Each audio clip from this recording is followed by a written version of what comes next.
I'll take you for a ride on the devil's ship. I'll take you for a ride where you sink or swim. Now come with me and let this story begin. We're here with Orchid. Is this good? The NDA, yeah. We're here with Orchid. Guys, you just dropped a new single called Paradise. Today. I was listening to it. What'd you think? I was very upset. Oh. Very, very upset. Tell me why. Number one, lack of diversity. You're right. We don't have any black people on I heard zero black or trans voices, But we do have a Spanish lady on the song. Yeah. which kind of brought it back for me. But real Latin person or Latinx, because that's going to change everything. She's Mexican, I believe. No, it was actually, I was happy that you guys made a summer jam. We did, man. That's exactly the How point. fun was that?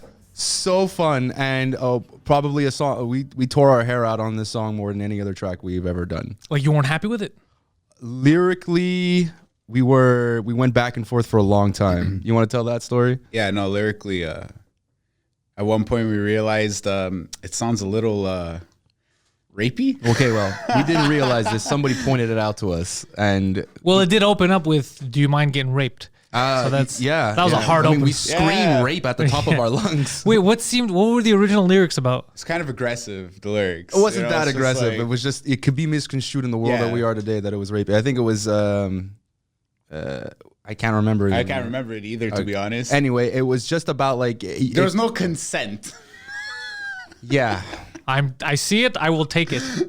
What are we talking about? A woman. Yeah, exactly. Well, you Oh, know, well, even Sting. Like, remember Every Breath You Take? Oh, That's man, the that song's rapiest so song. Yeah, creepy. that's the Absolutely. rapiest song ever So made. creepy. But he comes out, people go up to Sting and say, we danced at our wedding to that song. He's like, are you guys fucking crazy? That song is about a stalker. He's like, do you speak English?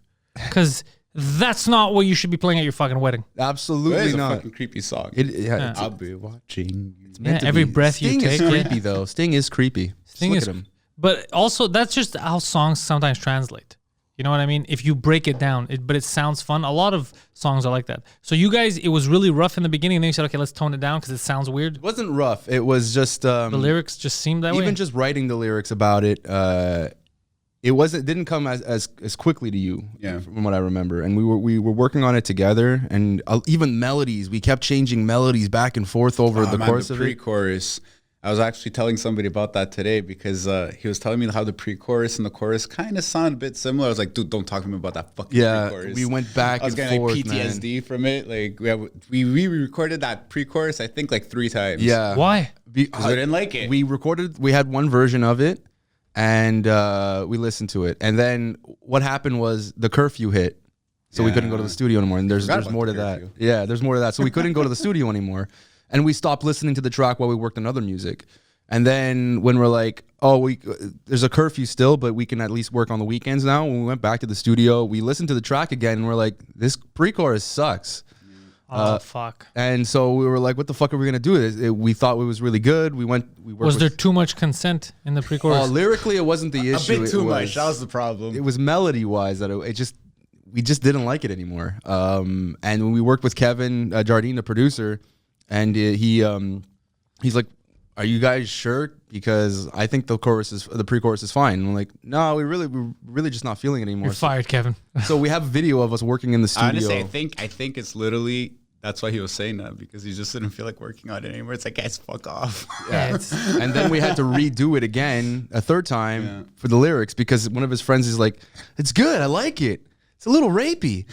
but give me an example. I'm very curious to hear the. Man, Dude, I think I might have the lyrics still Yeah, from yeah. the original version. Because when we read it out to you, it's not that bad. But you know, when we're in a world where it's cold outside is deemed a rapey song. Yeah. Like I just don't want to be a part of that, you know, in any fashion. And also, it didn't really have a theme before. And then when we rewrote the pre-chorus this time, at least it fit. It's a theme. It's about a white guy who can't dance.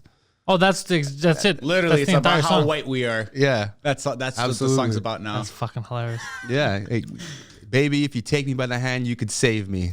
You can teach me how to dance. Because But what was it before? If you take me by the hand, I'll rape you. Like, what was it? No, it was basically how you really like this chick and you really want to just like dance with her and whatever. But it's just like when you take it all into context, it's like, I won't stop until my. And it's like, whoa, all right, like. Won't stop till your blood is dripping on my carpet. So guys, that might be a little excessive. Just a little. You think? Just a little. And then again, we have new tracks. That Where are you getting that from? No, it's not it's the new lyrics. Son of a bitch. When's the album? You said you have a new album dropping for me. Yes. Okay, so this is like a world exclusive. Can you make that with like reverb and like delay, Poseidon? Because that'd be so sick. Oh, this guy.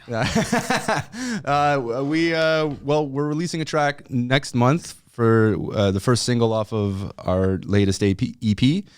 Julian can tell you the name of it. All I can.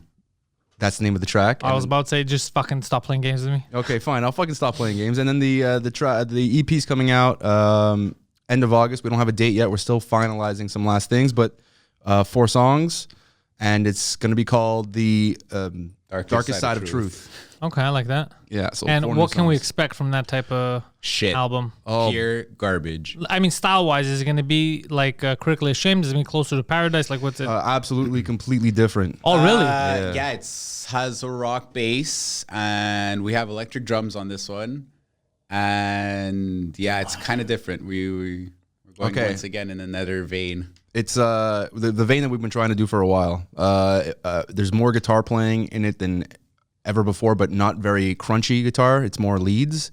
Probably the best lead work I've ever done. I say this all the time, but for real, that should be the case, by the way, because every new thing you should have learned so much. It should always be better. Absolutely, but like I listen back to it, I'm like, God damn, this is good fucking. Oh, you're guitar. proud of it. This is good. This is good. Just the songwriting in general. All I can. You're gonna hear it next month when it's released. Just the songwriting in general. I think that's a compliment we get a lot. To the few people we've shown it to, it's like, guys, fuck. And like every time you guys write something, it keeps getting better and better and better, and it's like great. Yeah, that's how it should be. Yeah, it's great. So there's the guitar playing, and then not only that, of course the songwriting is much better. Not that it wasn't bad before, but it's different now, and we really come into our own, I think, with that. And lyrically, fucking phenomenal. This guy wrote amazing fucking lyrics, great melodies. Not rapey. I don't know. Maybe Skin might be a little rapey. Yeah, actually, but it's it fits the style on that one. And one somber ballad, I guess it's not really a ballad. It's called Good Enough, but also stylistically different. But it's very all the songs go well with the title of the EP, The Darker Side of Truth. They're very dark, somber, like you said, eerie. You're gonna get that feel. Yeah. So the way that I describe the sound of it is Post Malone and The Weeknd. We're hanging out with Slash and Sinister Gates, the guitarist of Avenged Sevenfold. I like what you're saying here. Yeah, that's a marriage I can get behind. Yeah, nice. So it's that unholy quartet that I can get exactly, except from the two of us. And I mean, it's very exemplifies the year that we had last year. I think the year that everyone had. No, wasn't it a weird fucking? It was absolutely. But even if, at least in part for me, and I think most of the year for Julian, if COVID didn't happen, it still would have been a really shitty fucking year. And lyrically, he did speak to that. And why I believe the lyrics are really good this time is because they weren't good before. Oh, they were good. They were absolutely good lyrics. But God damn it. Listen, man, shut up. Coming out right here. He's coming out right here. All right. Cool. He's like, look, the problem was the problem with this band was coming from you. About your guitar playing here. The problem was before I always felt that the lyrics were coming from you, whereas this one I was like, holy shit, this is me. No, yeah, like it speaks to me. But does it speak to him at all? Well, he wrote them. Like Critically Ashamed, I knew where he was coming from. Like, oh, I get it. I'm with you on that 100%. And he wrote All I Can. I'm like, my God. Feel like you're speaking about me. And then he did it again with Skin, and he did it again with Good Enough, and that's where I felt like you came into your own like as a lyricist, because you were writing it. I don't know what perspective you were taking, but it felt like you were speaking to me. So that is. I was writing by the same perspective I always. It'd be so funny if he's like, you were singing it to me, and the whole song is, I hate you. I fucking hate you. We need to change this band. I feel like you're singing it to me. It was about you. Well, I mean, he did have to sit next to me recording it since we did it from home now, and also really proud that we were able to do it from home. My God. Yeah, well, everything changed. Now you could do anything from home. I know, but if you remember the last time I was here, I was like, no, I like to go to the studio. I don't know how to do any of that shit. And then curfew hit. And he was over. He had to basically stay the night all the time. And we're like, what are we gonna do? We gotta release we gotta write new songs. We gotta release it. We don't know what the hell to do now with the curfew and everything. So But we're big fans of Billie Eilish, and we saw a documentary that they recorded that Grammy Award winning album. He saw the documentary. I saw it. Anyway, Good. I was telling him about it, and I was I like how he's like, look, we're big fans of Billie Eilish, and that's Julian's bullshit. like, I showed you it. Okay, I like Billie Eilish. Don't get me wrong. I haven't seen. it's the bullshit. I documentary. showed you the part where I was talking about. Anyway, ride the showed- mic, bring the He right the showed mic. me the part. I didn't see the documentary. fine. It was like 20 minutes, man. Jesus. She had a 20-minute documentary. It was about How her is that even brother. a documentary? It was about her brother So recording it's the not album. about her. It's not even about her. It was about her brother recording the documentary for the album. So It was anyway, about. So it was So not why Billie. is It it was about called the Esteban Billie Eilish. Esteban. Esteban Eilish. Yes, it was about Esteban. And Anyway, Esteban Eilish is a lyricist, Can you right? say it properly? Esteban. Esteban Is that how you say it Eilish. for real? Depends where you're from. Yeah, Esteban. Esteban. I don't even know if his name is Esteban. Esteban. It just No, sounded hilarious. No, it's Phineas. Phineas. What? Phineas, like Phineas and Ferb. You fucking with me? Absolutely not. Phineas. Phineas. They faint? Phineas. Phineas. By the way, Phineas and Ferb, that was a good cartoon. That was a It great was show. a phenomenal Yeah. cartoon. That was a great show. But goddamn, So anyway, Anyways. he was How he did was the parents ever figure out showing- what they were up to? he was showing how to record how they recorded that album, and it was in his room. it's his words, right? He's the lyricist behind her. No, she's a lyricist. He writes the music. Ah, So interesting. and he was See, I in his didn't know bedroom. that. I didn't know that. I just found that out. A Yeah. lot of my listeners just found that out. I find that exciting. It was exciting. I'm a big fan of the music, so I was watching how it was produced, and it was in a room. Okay, you see the size of your room, half Yeah. this size, no treatment at all, and she would sing the words on the bed, Which songs are we talking about? all of them. I don't know if I've heard these songs. Okay, you've heard "Bad Guy," I've heard Bad Guy. that one. I think that one was okay. What else? Good. All the good girls go to hell. What was the other big one from that album? Crying when I'm coming home. That one. I don't too. care much Ocean about that. I don't Eyes. know what that is. Yeah, Ocean Eyes was good. Ocean Eyes was the I'll first admit. one. I'll admit that was a great fucking song. That one. I'm gonna find you one that I I like. love all the good girls. 'Cause, that's like my favorite one from the album. I only have one song of hers that I actually was listening to because Spotify told me that it was my most listened to song of the year. It was- Really? yeah, it was the weirdest thing. You see, number one was that one, and then the rest was like Megadeth of the Weekend. Oh, yeah, mine But same, me number too, one man. by far it was her, and I'm trying to remember what it was. I haven't heard in a Mine while. next year is gonna be hilarious. Mine's always hilarious. It's gonna be like Dua Lipa #1 for sure. Oh, Dua Lipa, I don't like. I think I a destroyed that racist. album. Like I've played it over and over and Every over time he and comes and over, he's like, again. "I was listening to Dua Lipa today." And What the fuck? No, not When the Party's Over. I think that was a good song too. that's a good song. And it's a good song. There was one that Poseidon, you remember the one that I really liked? Everything I Wanted. Yeah. Where's that's a good that? song, Where's yeah. that? I believe that's off that album. Is it? Everything. Or is that a Oh, single? Everything I Wanted. I think it's just a single. It might be a single. it Anyway, he doesn't have still an does album, it, but it's yeah. not in his room anymore. But the But point that I was wherever trying to they make- did that song, that's a song. So the point that I was trying to make is he recorded that album with none of the studio treatment that people talk about. Okay, no so wait, hold on. soundproofing. See, that's the thing though. In the documentary, it's like, yeah, what they did in their room, but what went on in the background that Okay, you haven't heard yeah, about. yeah, yeah. So it's like Hold on. all the mastering and the mixing and That's- everything. that's not the point. It's not guaranteed. It's all him, dude. It's not the point. He does say he mixed it, and then he sent it off for mastering. He's never said that he didn't do that, but he did it in that room. And the mastering was done at a big studio to make it sound good everywhere. So it's Obviously. like, I couldn't do that. I don't have the speaker set up to do that. But the point is, all the sounds that they use, Ocean Eyes, is all from Logic Pro. He didn't have it created. He didn't pay anybody else. He just did it with Whatever he was had there. available. And the idea, I like that. yeah. And that's what we were trying to do, was use what's available instead of going out and spending hundreds of dollars or thousands of dollars even to do something that we don't even know if it's going to work or not. So we used what was available to us. We set up to record at home.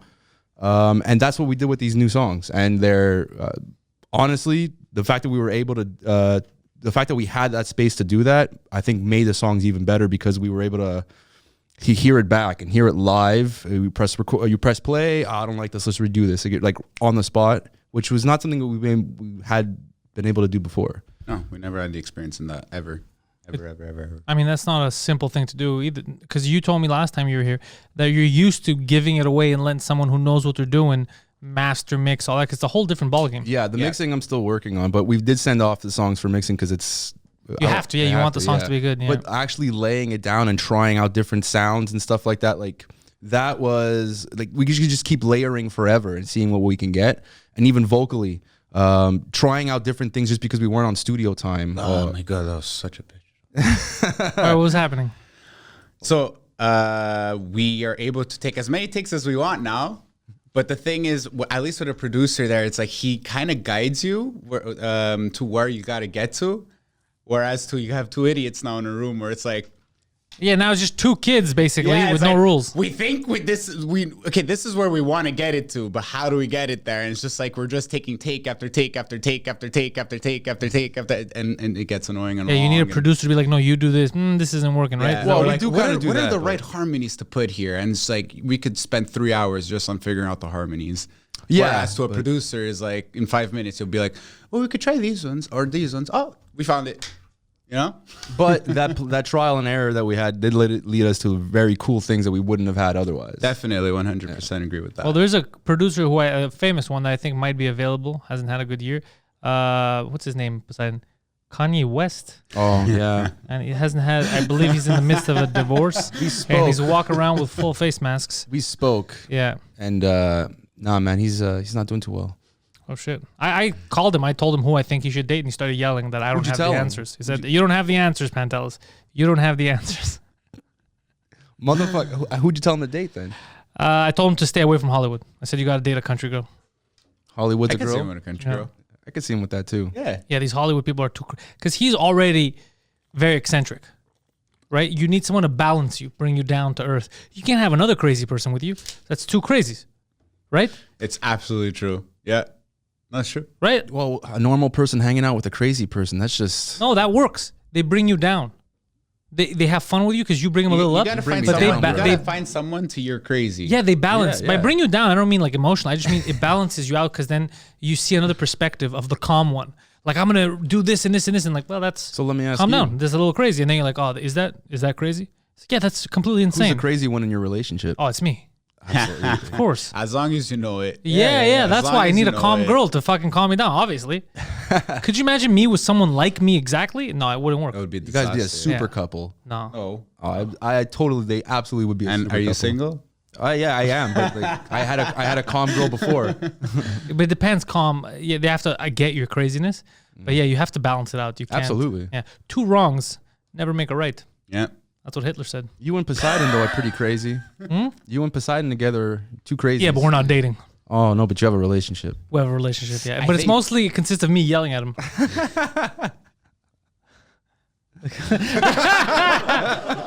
Like, here's the thing. In his relationship with his girlfriend, he's the crazy one. But in his relationship Really? I with would have me... never thought. No, but in his relationship with me, I'm the crazy one. He's your bitch. No, it's not like that. It's more, I'm the crazy one in the sense that, like, he's not always the voice of reason, but sometimes he needs to be like, oh, fuck, okay, like, we should calm shit down. Because it's me going off the hinge. So you have different relationships with everyone. Absolutely. You know what I mean? Absolutely. Yeah. Yeah. Not never deny that. You kind of almost have to.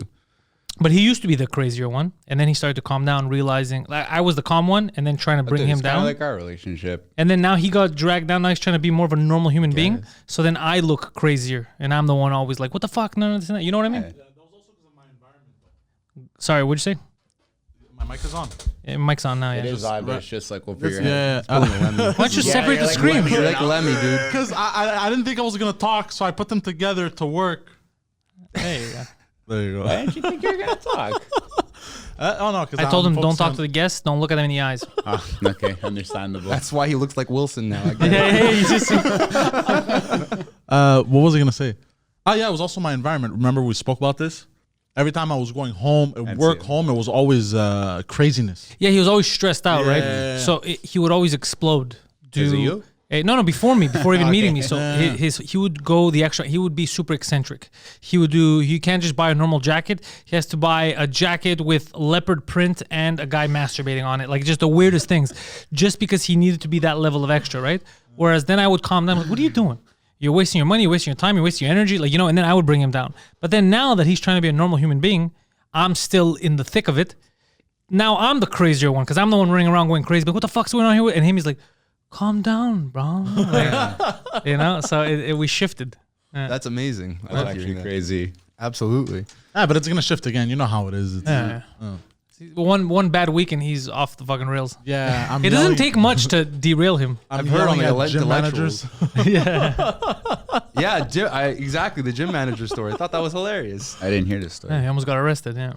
for not wearing the mask in the gym. They called the police on him because he got into an altercation with the gym manager, and then the police came and he was still giving attitude, but because the gym manager tried to lie, say that he felt threatened by him, and then he's like, I felt threatened by you.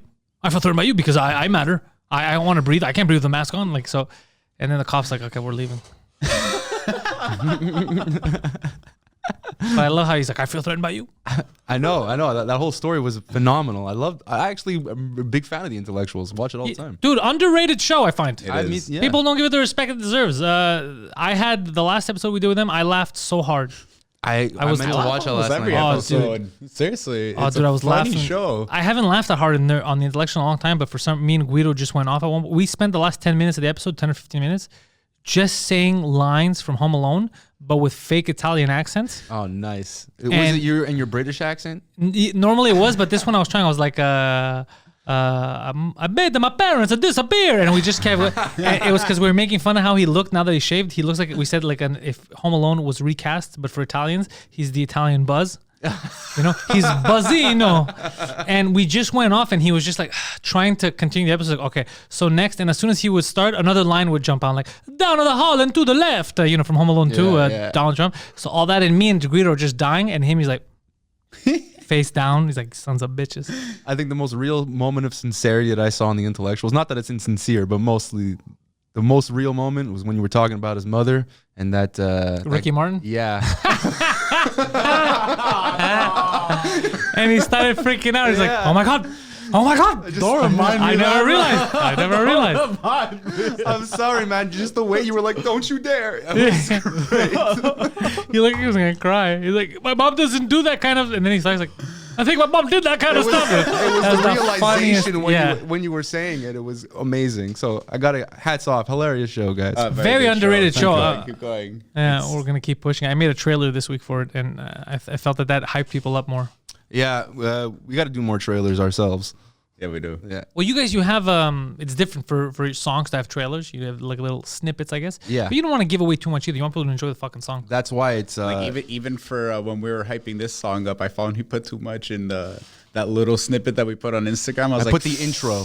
yeah, That wasn't too much. already. I was like, damn, it's like you gave the intro and then like I think it was a bit more too. No, I stopped it right at the end of it. I didn't want to know. Yeah, only one line was so because I had to do something. I went this morning right away. It was after the morning show or it was before the morning show. One of your posts dropped it out now, and right away while we're making coffee here, I was playing it. I played it twice. You know, I even on the forgot that we Spotify. released a song this morning. One of you posted it. I saw Yeah, it it. was me, but I completely forgot. Like someone texted me, it's like, great song, by the way. It's like, oh shit. He's been it's true. forgetting all week. He came be over careful to with that record shit. more music. He's like, "Oh, it's true. We're releasing it Friday." I'm like, "Yes, yes, we are." Yeah, focus on the release, kids.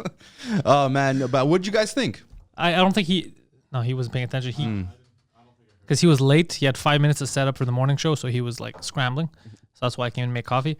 So I was here alone. I was listening to it. I didn't get a sit down listen. It was playing in the background when I was doing, but I didn't have I was like, oh shit, they're doing summer jams. Summer jams. Yeah. But I haven't had a chance with it to sit. But I getting- listened to it twice, which is a good sign. Getting mixed reviews on it.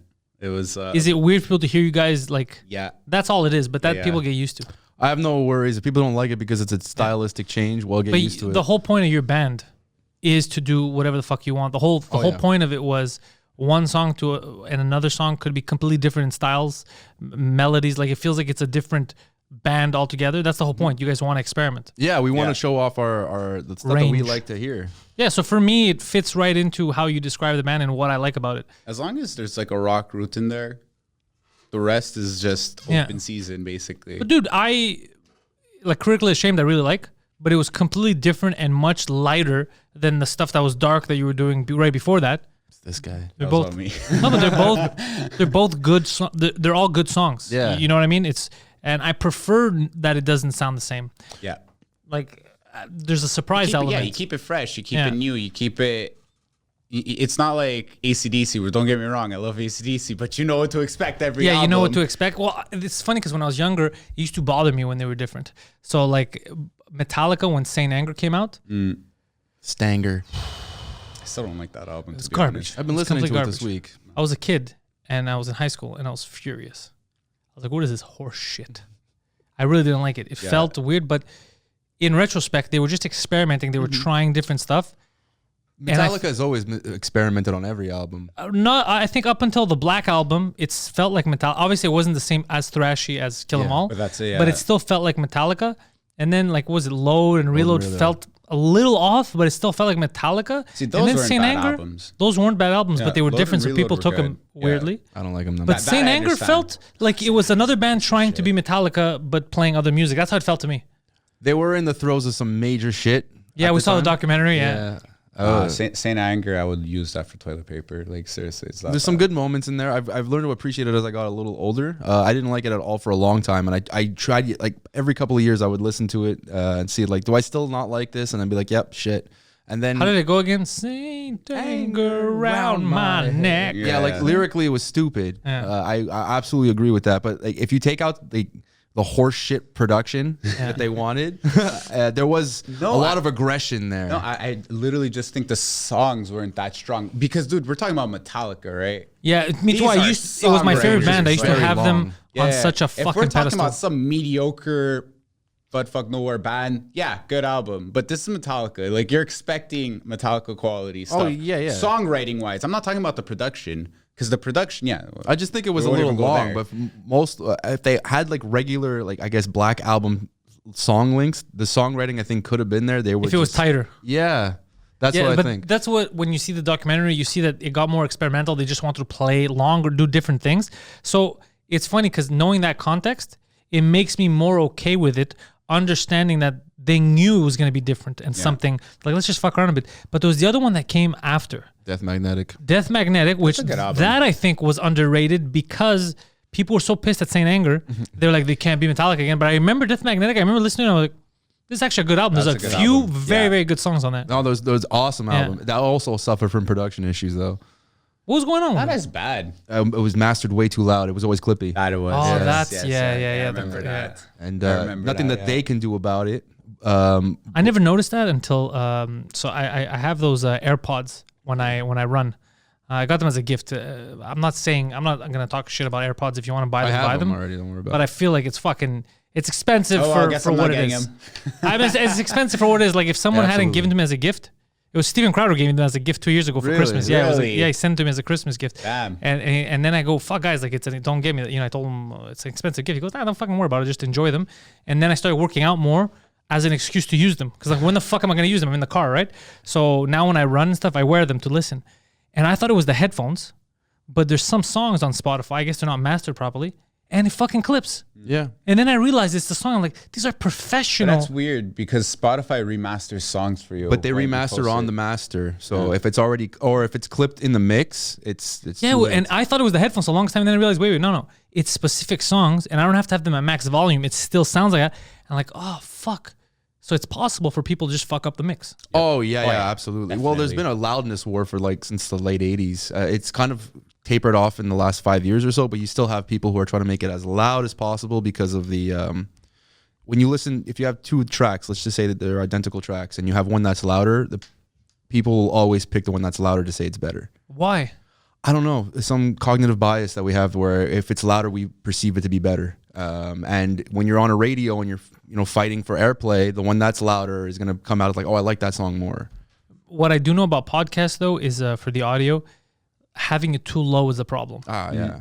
When you need to put the volume up max and then you still can't hear it.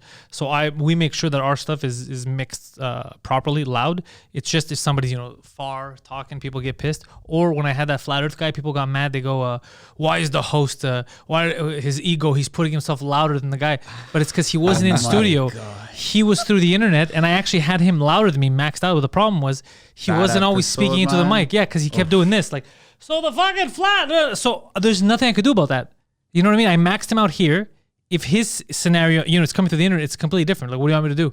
But people don't get it, but they get so upset. The sound is very important. Oh no, absolutely. That's like that'll ruin you more than video quality. I keep telling people that for podcasts. They go, what's the number one thing you recommend? I say, if you're going to spend any money, fuck the cameras. You spend it on audio. Absolutely. Because no one watches for an hour and a half. They start doing other stuff. That's why even me, I'm subscribed to so many podcasts, all audio. Sometimes I'll catch a video because I'm just curious, a few minutes. What does that guy look like? Like a guest? Yeah. Yeah. And then I'm back to the audio. Yeah, because you're right. If we're watching we watch Rogan sometimes, right? And we're not eyes glued to the screen all the time. We're walking around, we'll make food or whatever, and you need to hear that. You need to hear it. That's where you spend. I If you're literally just starting a put podcast, on and go do something else. that's what you're supposed to. That's how you're 100%. supposed to treat it. So that's my recommendation. A lot of people want to start podcasts. The only advice I give you, because who the fuck am I to give you advice?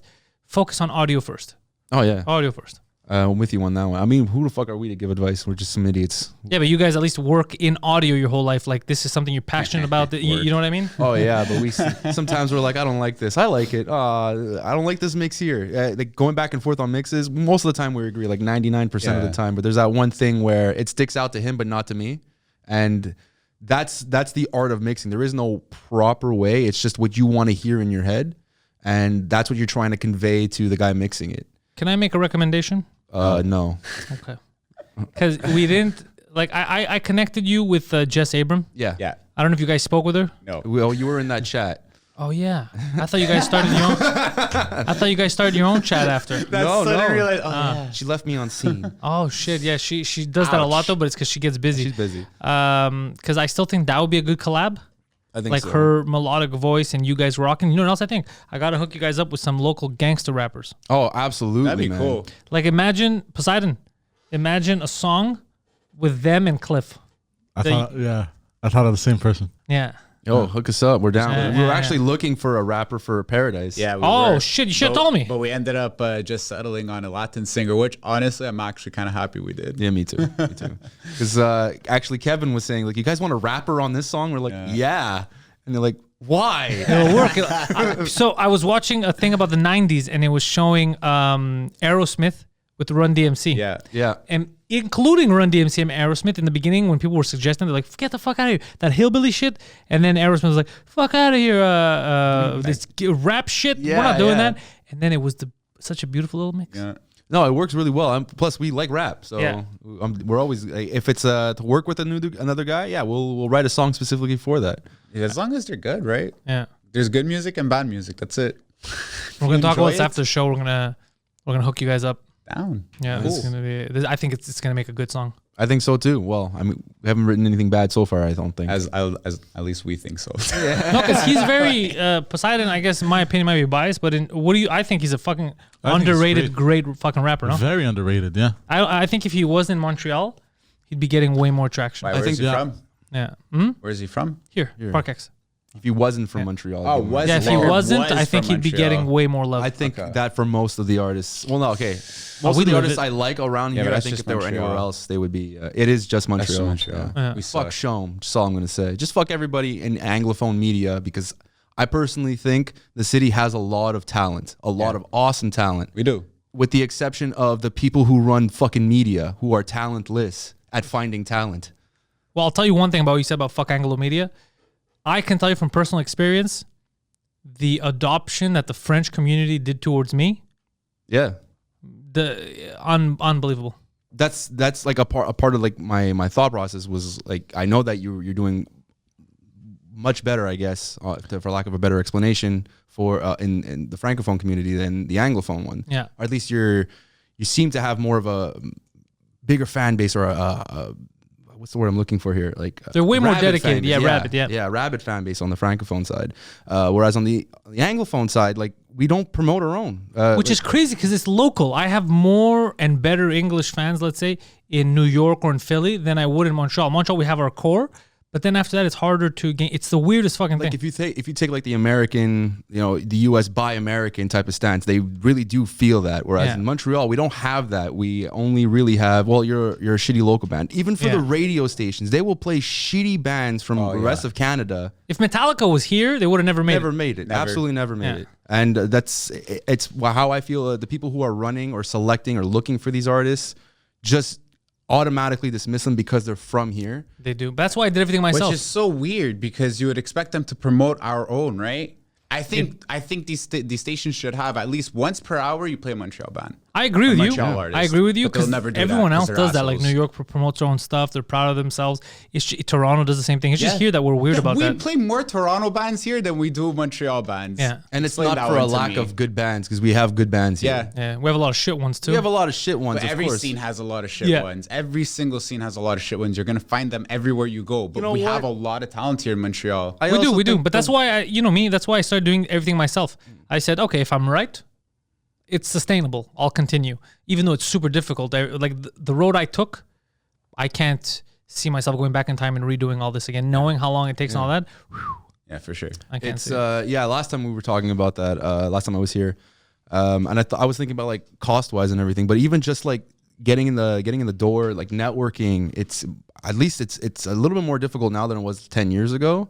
And even there's just less people paying attention, right? To there's not the scene's kind of dying out in Montreal for bands. Yeah, you told me that, and I didn't know. And is that for both bands, English and French? Pretty much, it's more the style. It has less to do with the francophone versus anglophone, and more to do with the style of music. And I have a friend who's a promoter, and I played shows with him for a very long time, for about basically my entire career. And we got together with friends, and I was saying, if there is a scene left, where is it?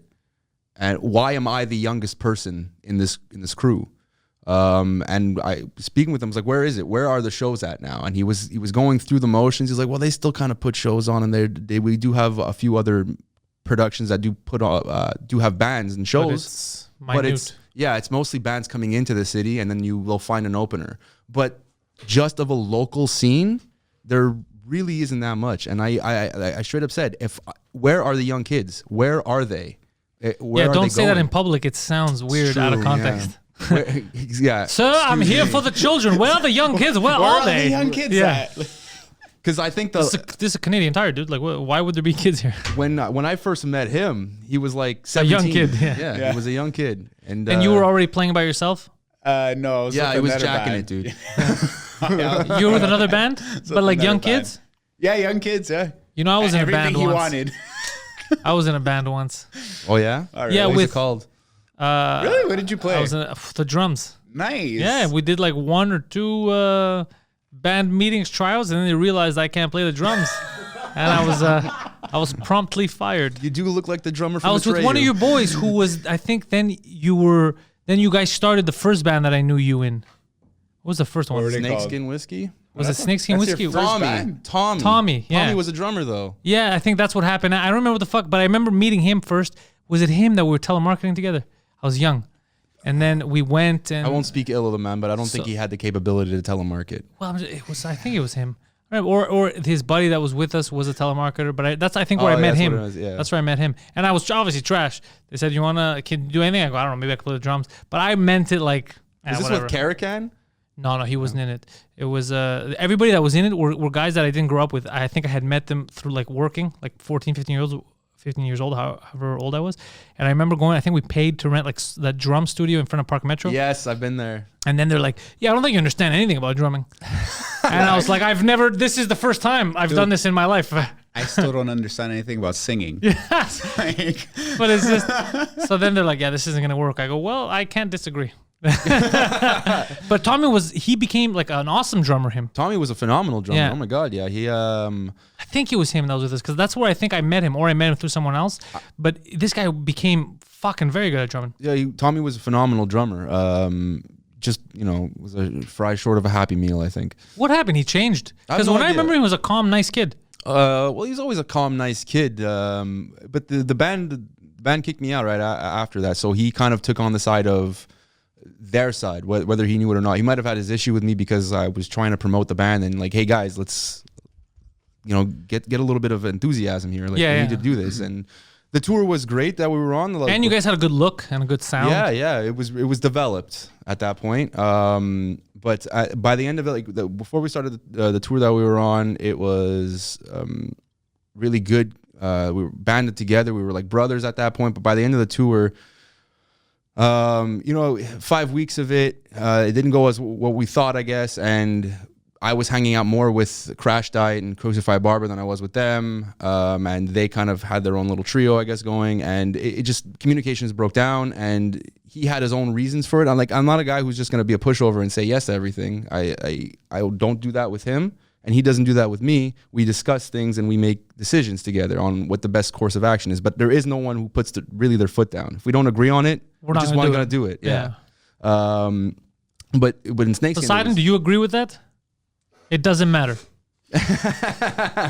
because he puts his foot down. So with that, it like communications broke down, but he had his own reasons for, I guess, why he didn't like me as a band member, I guess. And after that, Who are we talking about now? Still Tommy? Tommy, yeah. Okay, But like after that, we didn't really speak, and I wasn't. He, I guess, never saw me as a friend. He was a guy, like a band, like a coworker. Yeah. We didn't really. We hung out sometimes, but It's weird how that happens in bands, though. Yeah. A lot of people you considered close friends, once the band breaks up or whatever, never again. Oh, I straight up told them that on that tour. I was like, if this band breaks up, you're never gonna call me again. And they're like, no, that'll never happen. Literally, fucking 4 weeks later, that's exactly what happened. Yeah. So, I never stayed in touch. Well, we never spoke after that. So I don't know what happened to him post that. I mean, I heard some stories, but I'm not gonna repeat rumors because I can't. Like, is he okay? I have no idea. I have no idea. I like that guy, dude. Super nice guy and very talented. He was. Very, very I talented. met him, it was a nice guy. Yeah. I don't know. I saw him in Park X once. Like after that, and I was like, he looked normal. It was cool to see him, but I forgot to ask him about like the band, like what the fuck's he doing? Like now I don't see him anywhere. Like is he doing music or whatever? Fucking good. Very. The reason why I brought him up is because he was one of those people that I remember it just came in my head. Super fucking talented. Like again, he's one of the guys just like Orchid that I think if it was in Montreal, if it was in Toronto, other people would have pushed him ahead.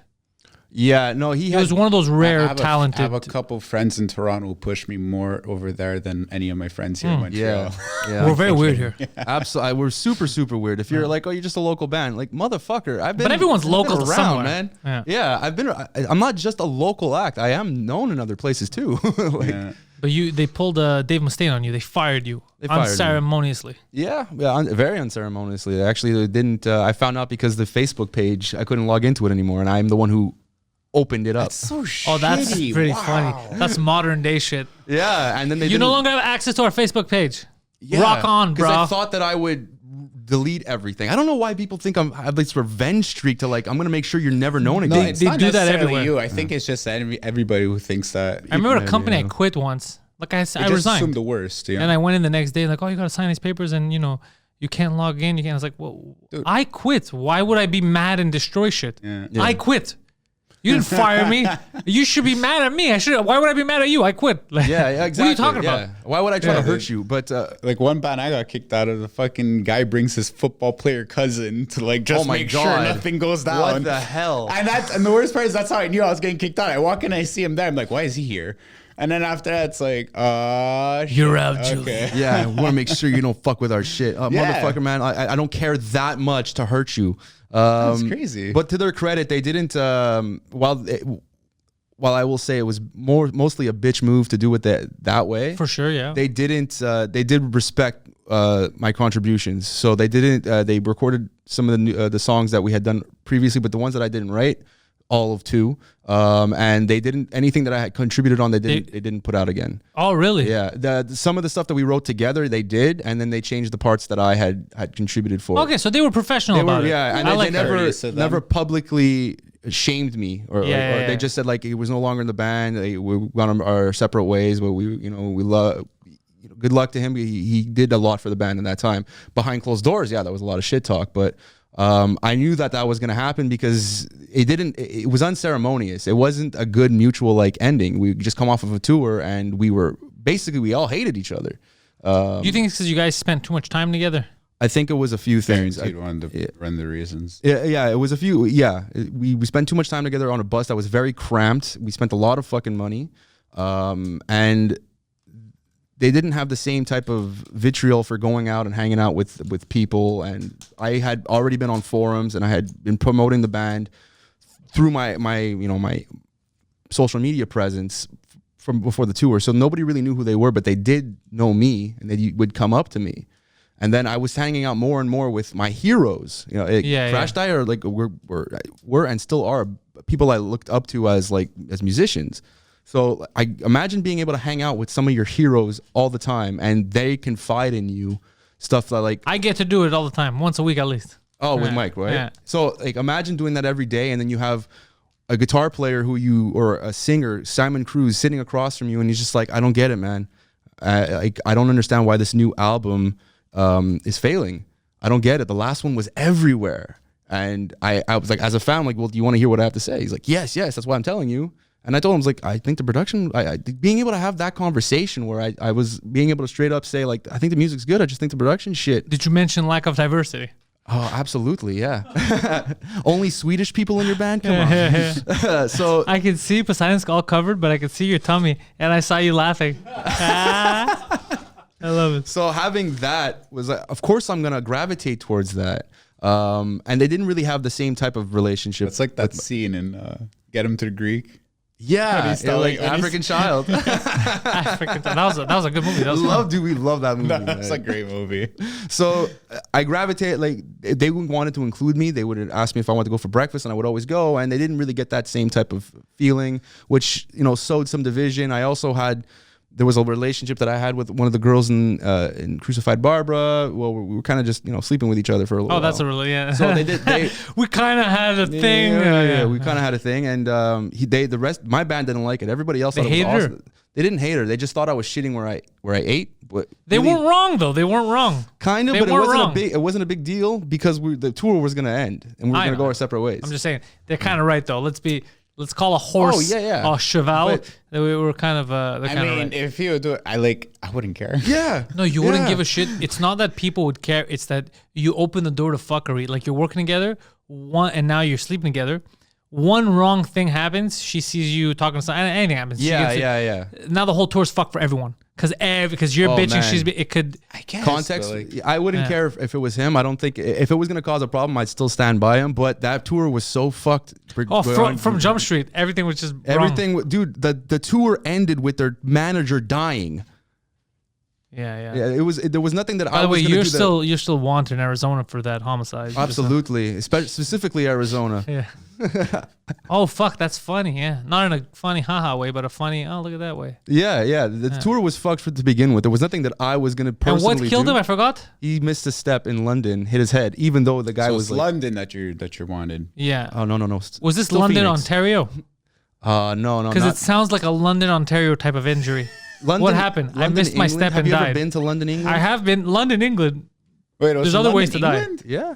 England? He was planning a tour North American tour. No, I didn't go to. We didn't play there. He was setting up the next tour. Okay. That's why it sounded like a London, Ontario type of injury. No, that would have been a really Ontario man way to die. Falls down the stairs by himself. I'd be like, yeah, that's an Ontario man. No, he's a Swedish man, and if he died in London, Ontario by missing a step, that is the most depressing way to die.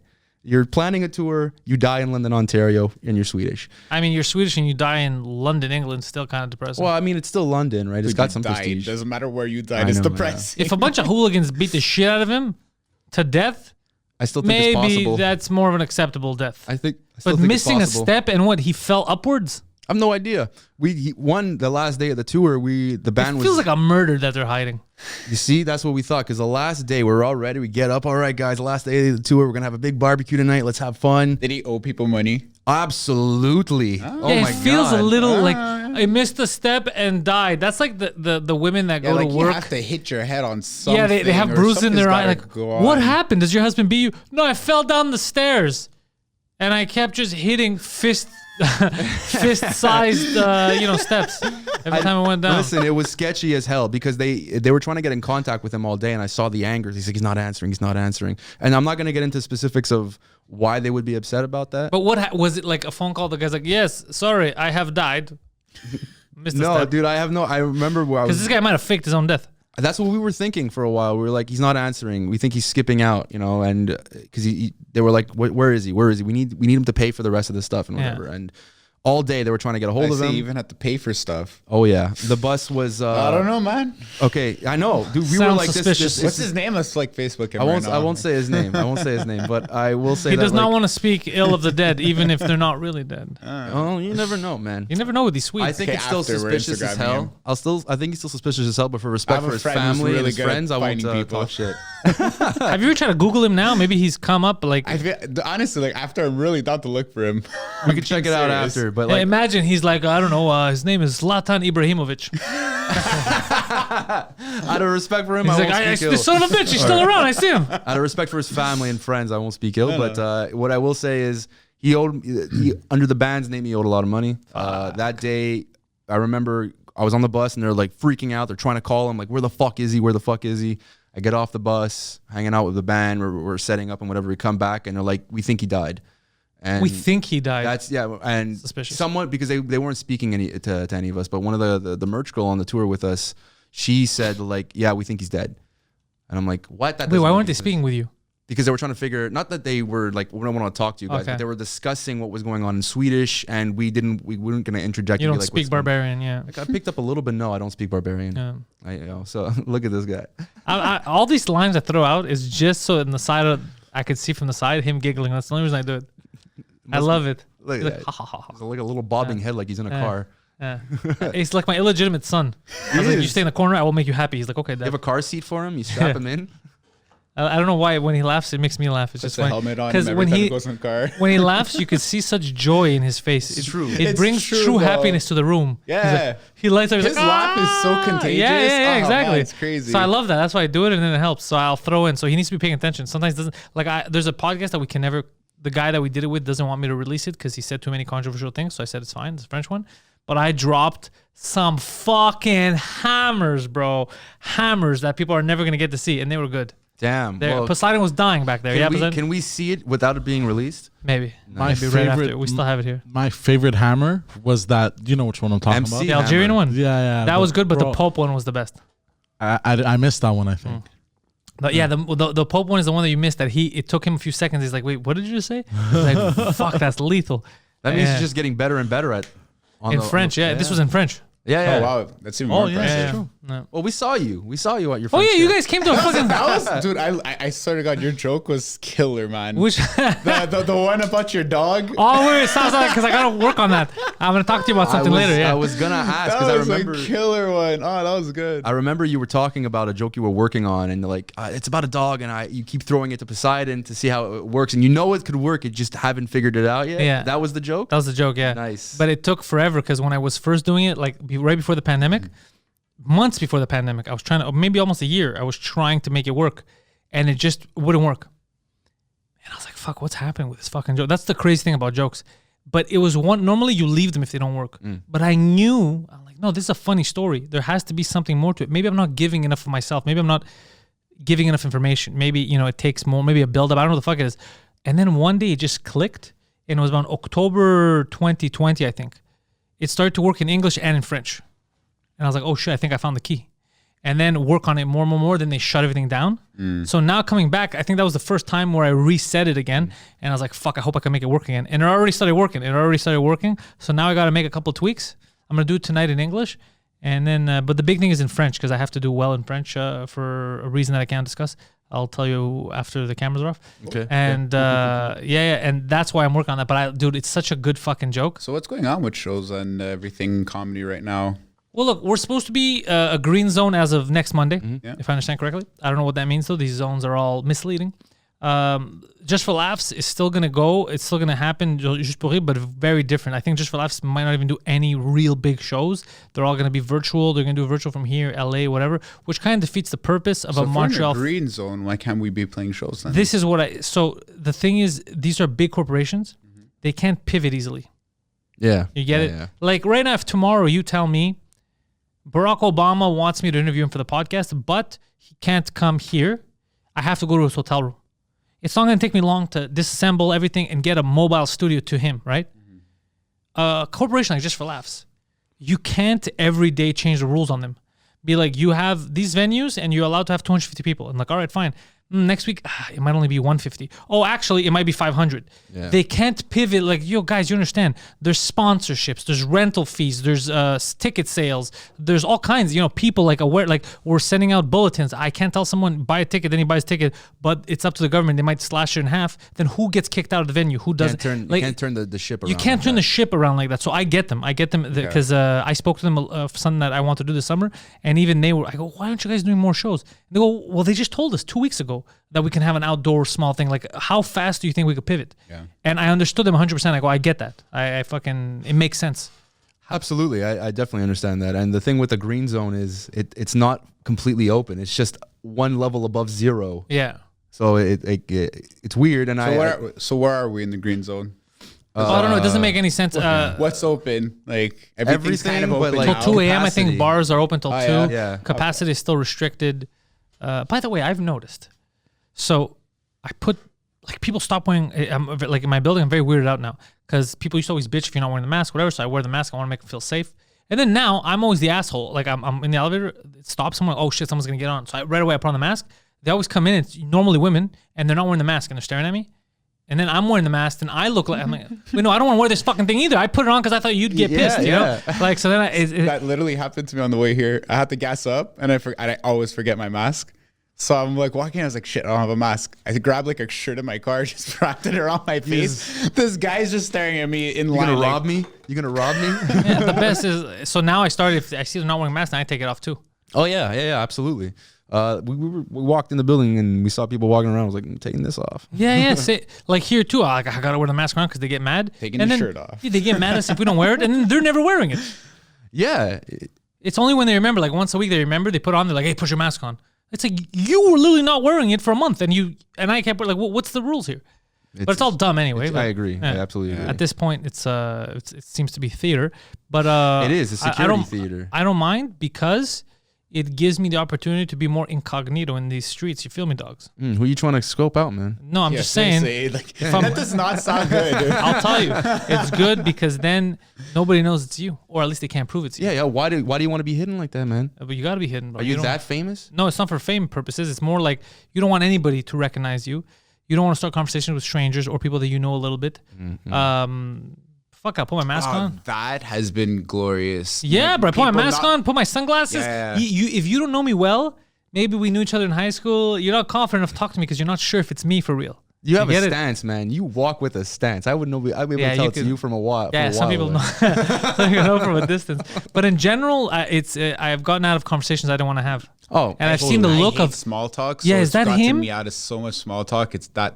in that moment of confusion, you already lost me. By the time I see from the corner of my eye that you're confused, if it's me or not, I'm already out. yeah. Like you were saying about that once when you're in the lineup for Tim Hortons or whatever. Yeah, oh, dude. There's a joke about that too. That I go, oh, I spoke about it in French. I said it in French for the first time that, I forgot about that. Dude, the random shooting. Oh, I'm going to use that tomorrow. Yeah. That's a good one. I was Be missing prepared. Love it. So what's going on tomorrow? that. I'll tell you after. After the show. Okay. We got to remember that one. Yeah. I'll tell you after the show. But it's exciting news, but I'll tell you after the show. Look at these guys. What's going on here, guys? It's like him at Tim Hortons. Everyone has a fucking emergency. Is it emergency? No. Yeah, you. The Tim Hortons story. Macar the point. Yeah, that became a slogan. People still write in the chat, they're like, Macar the point. People were sending us videos on Instagram. They were going to the drive-thru and then they kept yelling, Macar the point in the machines and stuff. It's I pretty funny. love that. Look at you're memeable. That's what you are, Poseidon. You are very memeable. He's very memeable. Oh yeah. Yeah, go on. I have no issue with this. He wants to be memeable. That you'll be famous. You'll be stupid famous. Yeah. No, we're making strides. We're working hard. I mean, we're producing a lot of fucking podcasts. Like, we're trying our best to get content keep going and going. Do you have and new ones coming up? Because I watch the morning show maybe 3 times a week. So the morning show is good. There's a lot of stuff I want to do. Like I have an idea where I'd like to bring the old crew from the 4H podcast and start a new thing. Yeah, just with us. Yeah, I'd like to do that. The first podcast I was ever on was the Yeah. 4H. That was one of the first podcasts in Montreal. Was it? Yeah. That was the one where you met Steven, no? Yeah, that's exactly. That's because like he knows Steven. Red. No, Pulizul. I can't pronounce his Yeah, last Red. name. Oh, I Stephen guess, Red. like Stephen Yeah, Red. the fighter. Yeah. Yeah. I met him through the podcast, and I called him once while he was working, and he saw my name on the phone, and he's like, "You know that guy?" And he's like, "Yeah." He's like, "Isn't he famous?" I'm like, "No." He tells me the story. I'm like, "I'm not famous." That's fucking hilarious. Yes, what's you been hanging out with him? What's he up to? He hangs out. He's with in the him. military now. Oh fuck yeah! It sounds like the course that he would take. Yeah. What is he doing? Is he infantry? Infantry. He's coming back. I don't know when. Where is he? He's right now. He's in New Brunswick. Okay, it's not Afghanistan. Yeah. No. Got him into BJJ. Yeah, he's the one that got me into martial arts. He's a good fighter. He's a great fighter. Yeah, it's tough. Oh man, every time I need a question answered, I just call him. Literally, if he answers, God forbid he's not in the field or something, he has Or- the answer for me right away. Yeah, It's he's very good at that, insane yeah. Picking knowledge. up while he's in the field just to answer your BJJ questions. There's explosions going on around him, and then he's like, "But you're in New Brunswick." You're like, you don't know these fucking New Brunswickans, bro. They're very angry. They don't want us here. Son of a bitch. Yeah, so Steven was on the 4-H podcast. That's where I met him.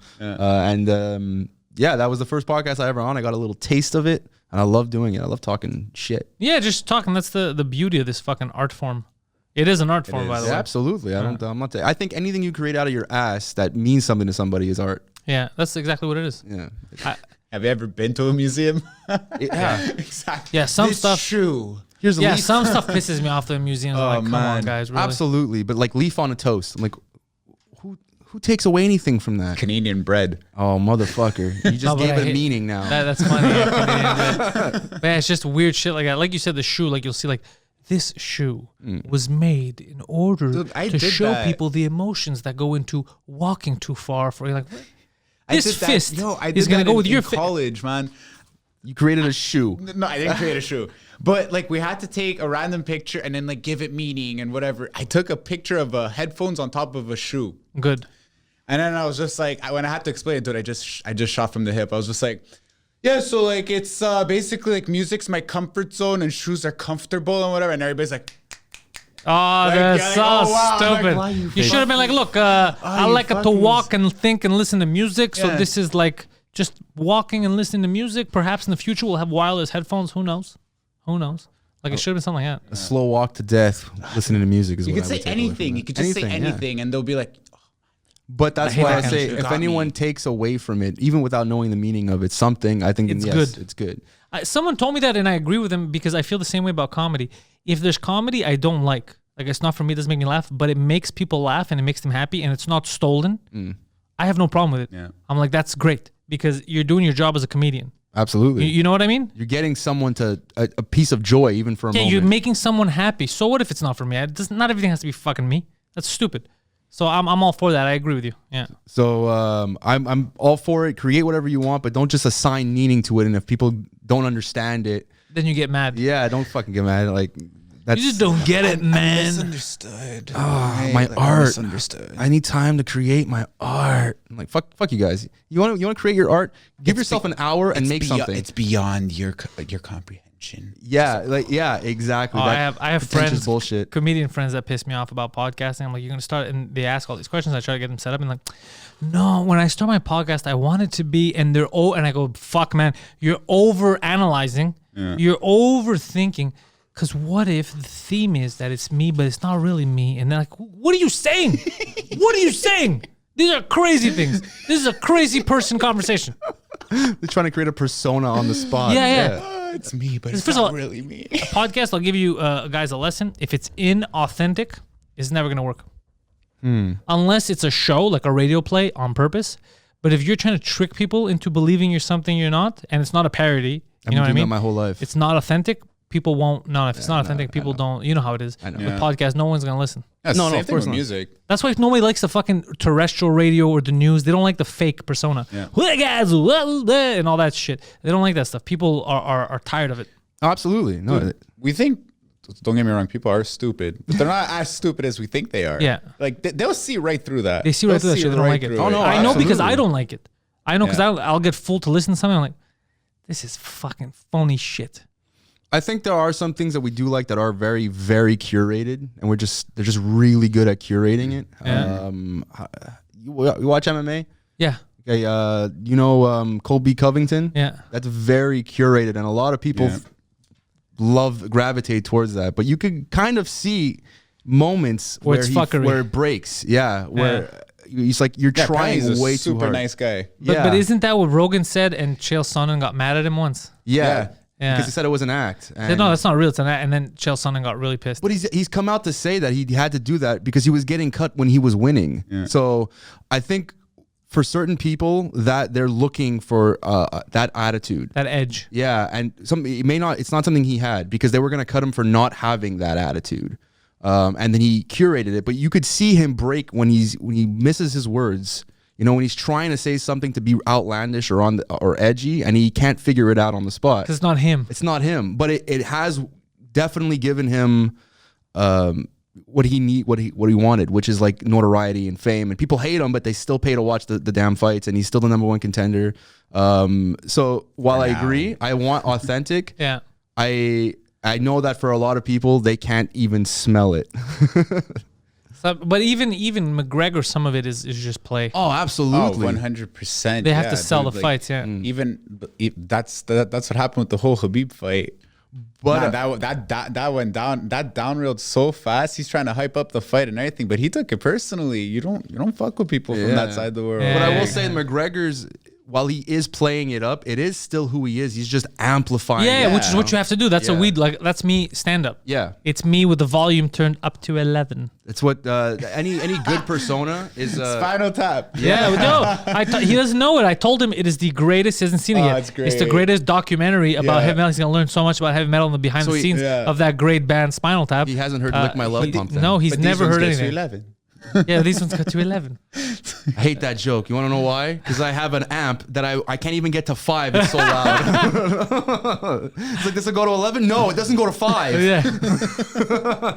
Because of you sons of bitches. Yeah, so I think any good persona is the Stonehenge thing. Do you remember the Stonehenge thing? Oh my God, yeah. What was it? Miniature? Yeah, because they too wrote small. inches instead of feet. Yeah, self-Poseidon. Basically, in Spinal Tap, there's a moment where, the bands, they have these huge, elaborate stage shows. And like Alice Cooper Productions. And Alice Cooper has all these big... So they wanted to have like a Stonehenge, I guess, like replicas. But when they wrote them and they sent them in, and these have to be done pretty quickly, instead of putting feet, they put inches. So they got them back and like, what? Well, is this like a demo you're showing me? It's like, no, that's what you ordered. It's like, well, how the we can't put these on stage? And I think they had them on stage. They had them on stage with little midgets dancing around it. Yeah, to make it seem bigger. Yeah. I'm not gonna lie, I like shows like that though, with all the props and everything. I like big shows, dude. I think AC/DC wouldn't do the Alice Cooper, Rob Zombie, and Iron Maiden does big shows too. Yeah, AC/DC has some of those things too. The Whole Lot of Rosie, where they have the big balloon, fat chick on top of the, and they have the train that moves in. I like that. I think Alice Cooper was one of the one of the first. That he would go crazy, the theatrics in, cutting his head off on the stage, and people thought it was real. The $1 billion baby, like dead babies on stage and everything. Dollar baby. Oh yeah, great song. Oh, such a good song. Are you gonna get caught flagged for YouTube on this? I'm allowed to sing it. It's my rendition. Oh, I guess that's true. We get flagged for stupid shit, man. No, if I would get flagged, I would be honored. No, you get flagged whenever you want to use our songs. Yeah. Do you remember that? Oh, so another thing with you guys, like people. So I've been offered so much songs from different places to put as intro and outro, this and that, and I was like, no, like I know who I want. Like I want it to be local, and the fact that it's friends of mine and I like the song, this is 100% this what I'm keeping.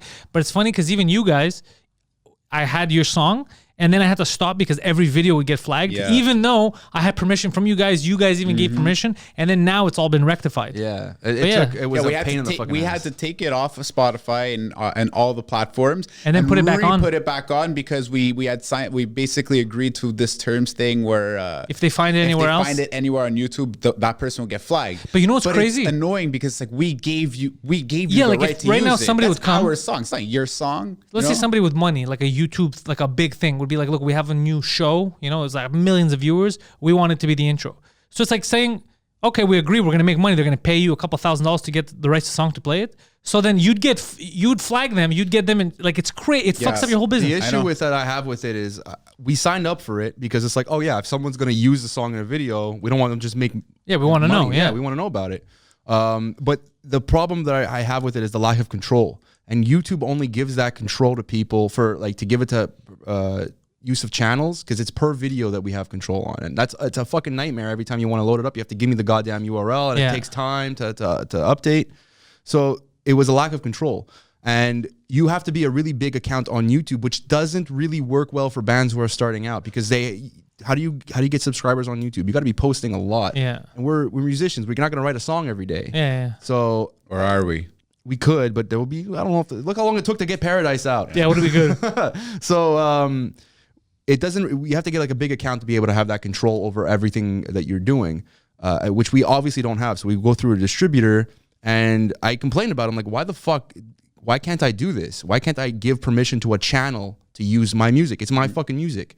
Like, well, it's not us, it's YouTube who doesn't allow that. So how's YouTube making that decision for me? Yeah, exactly. It just, like why I'm an artist, we're But going it's not. I don't even think it's YouTube. It's literally the distributor. No, it's not. The distributor has a deal with YouTube. Okay. And YouTube So sets it is the terms. YouTube the Yeah, problem. It is Okay. YouTube, yeah. YouTube's the problem a lot. Like like we had a strike against us that they pulled back at one point. We weren't allowed to live stream and they took it back.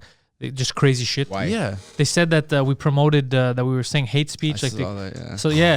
So then and they go, you have to be careful in your response. If you say something that's wrong or whatever, we could lead to the removal of your channel. And all I said was in the video, I go, okay, just show me where the hate speech is. Show me where I call for violence. Yeah, I heard about that. Yeah. That's fucking And then it took wild. like 2-3 days. They got back like, we're sorry.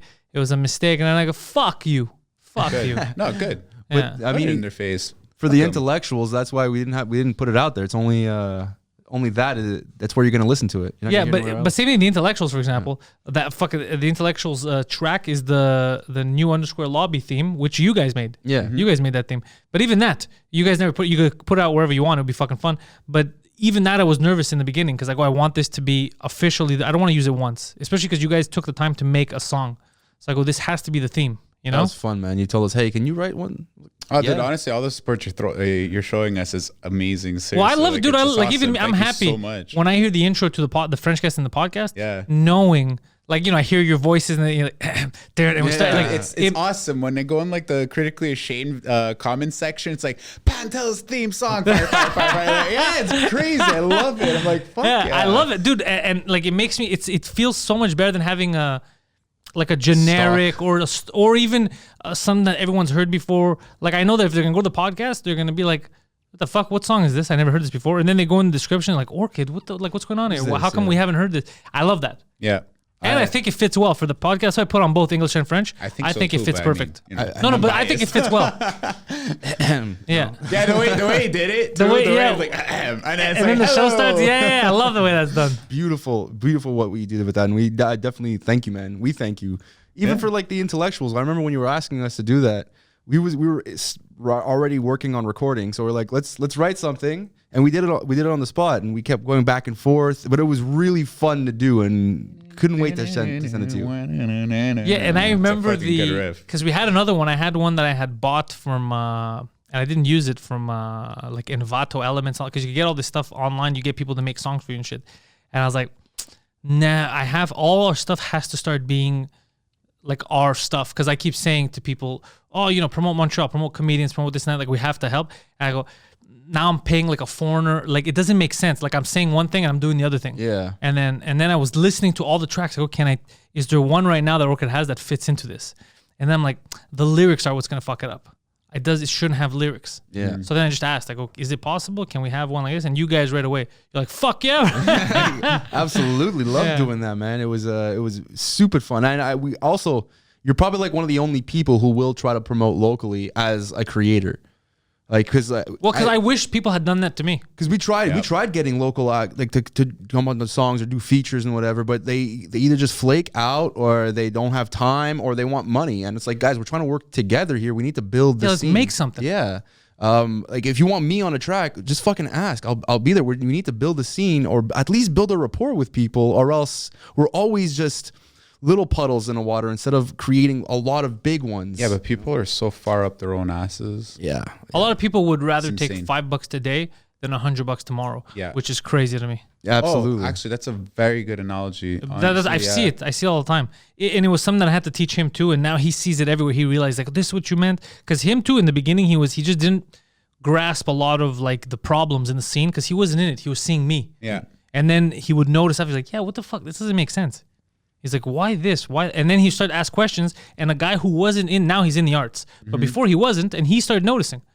He's like, what a weird, and went to New York. And then he sees there how they are with New Yorkers. And he's like, what the fuck? How come we don't do that in Montreal? And he started, putting two and two together and be like, yeah, that's fucked up. That's one thing I noticed, like being. Just for when we went to LA, we're there for like a weekend, a few days, and we got so many people to just like get into our band in more than we would get in a year in Montreal. Yeah, I'm telling you. Because people actually want to support there. Yeah. Also, everybody there thinks somebody's famous, right? So Yeah. they all assumed we were famous, which was kind of fun for like the night. Yeah, the best thing about that is, and I saw it in a movie recently too, but it's 100% like that.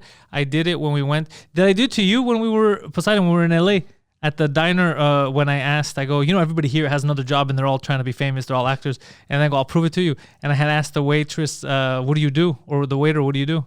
You remember this? I think so. What do you really do? I great. asked. What do you I really did that do? years ago. My buddy Willie, we were there. I told him the same thing. And I asked the waitress, what do you do? She's like, I'm an actress. No. And I'm like, okay, thank you. She walked away. And then when I was with him and Mike, when we were going to the Rogan, when we had landed, went some vegan place.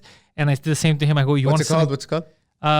Crossroads. Yes, that's Crossroads. what's his face? It's a musician. Travis Barker's. Oh, it's Travis place. Barker's Yeah. place. So that's where, because Mike knew. He's like, let's go there. So, and I remember saying the same thing. So bad. And the Looks so guy good. said something. I'm a writer. I'm a this. I'm a that. And I told him, you see how it is here? I go, this is a different world. Yeah. Everybody you meet is not happy with where they are. They're happy with our location, but they're doing something like in the arts, like they're here for a reason. Side They all come hustles. here to LA. So what's weird is you see some sadness. You see a lot of sadness, but you also see a lot of this hunger that I think, even though it's fucked up, when you see it's like, fuck, this must get draining. I think it motivates everyone else who's doing the same thing because they're like, well, I can't stop. This fucking waiter is working 50 hours a week and still pursuing his dreams. I better hustle or else I'm not going to get it. Absolutely, man. It's definitely all around that. And I know people who do hustle for sure around here, but it's not the same. It's not. Well, even if they have the same type of level of hustle, it's harder to do here. Because you don't have the same amount of opportunities. Yes. Here. LA, it could be anything. Modeling stuff for a LA, calendar. The difference between here and LA is over here, the people you're trying to email and get their attention, you're having a beer with in LA. Yes. I see what you're saying. Great way to yeah. say Like that. you'll run into them in a bar or something. You'll every second person you meet is in the industry doing something. Because that's in the industry there. Exactly. Yeah, and if you're doing it from here, you're doing those emails, but you can't. You know that you can't just do it here, so you're doing it in two places simultaneously, and it's very difficult because you have to split your time. Whereas someone who's in LA or New York, one of those hubs, they can just focus on that one area, and then that'll spread out naturally. Toronto is another one. There's so many. Yeah. There's Or so at many least in artists. Toronto, Yeah. at least in Toronto, they have opportunities. Yeah. I have a lot of friends there in Toronto. Some acting, some doing comedy. There's more there because there's shows being filmed there. There's shows being written there. You get right. There's so many more gigs there. I know that. I know opportunity-wise, they're having way more fun over there. And I don't want to come off as someone who feels like I should get a break or something. We have hustled a lot. I put on a lot of effort. I paid some dues so far, but yeah, the world owes me nothing for sure. No, the world owes you dick. Absolutely Yeah. nothing. But I'm not trying to say that it does.